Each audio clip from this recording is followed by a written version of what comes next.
지금 우리는 위기 상황에 처해 있습니다. 위기는 위험스럽지만 기회입니다. 위기가 다가왔을 때 어떻게 대처하느냐에 따라 위기를 변화와 발전의 기회로 삼을 수 있습니다. 영웅은 위기 상황에서 더 돋보인다는 말이 있습니다. 이 말을 대변하는 성경의 인물이 다윗입니다.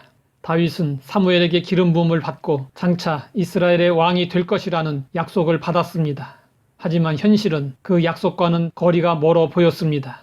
다윗은 사울에게 시기와 질투의 대상이 되었고 다윗을 죽이려는 사울에게 쫓기는 신세가 되고 말았습니다.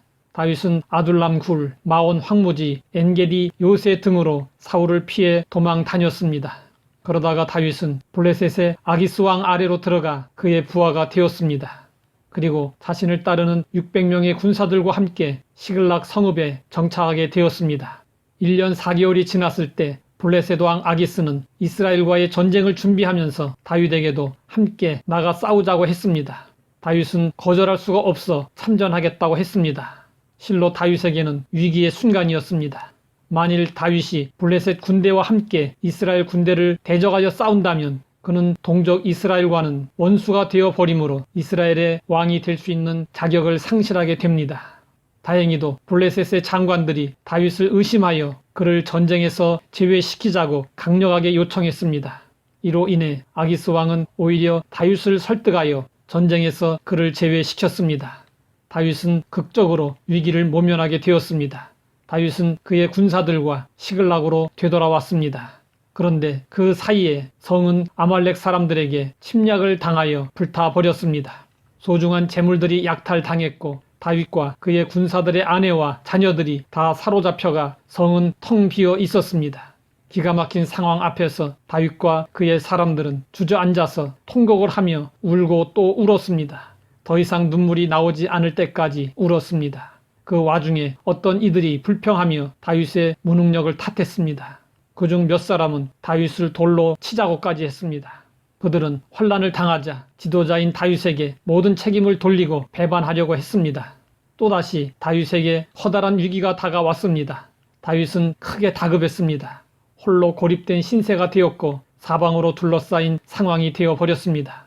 이때 다윗은 사람들을 설득하려 하거나 변명하는 대신 한순간 하나님을 바라보며 용기를 얻었습니다. 위기 때는 하나님을 바라보아야 합니다. 그보다 더 나은 방법은 없습니다. 지금 우리가 당면하고 있는 문제들이 언제 어떻게 풀려질지는 알 수 없습니다. 그러나 하나님은 알고 계십니다.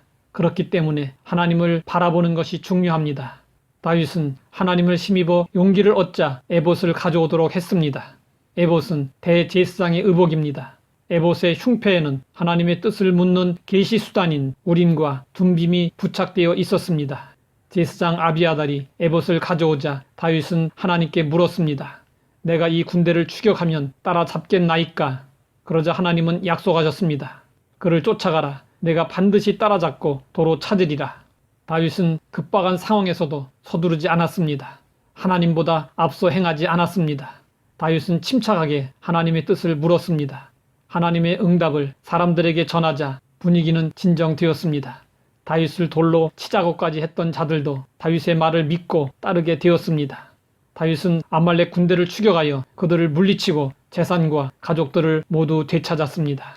바쁠 때 하나님의 뜻을 묻는 일은 돌아가는 길 같아도 사실은 지름길로 가는 것입니다. 위기를 기회로 삼으려면 다윗처럼 위기에 강한 사람이 되어야 합니다. 우리도 위기 때에 다윗이 보여준 바대로 하나님을 바라보고 하나님의 뜻을 묻고 하나님의 인도를 받을 수 있어야 합니다. 그럴 때 위기는 기회가 됩니다. 하나님 아버지, 우리 개개인의 인생에, 가정에, 직장과 사업에 어려움이 다가왔습니다.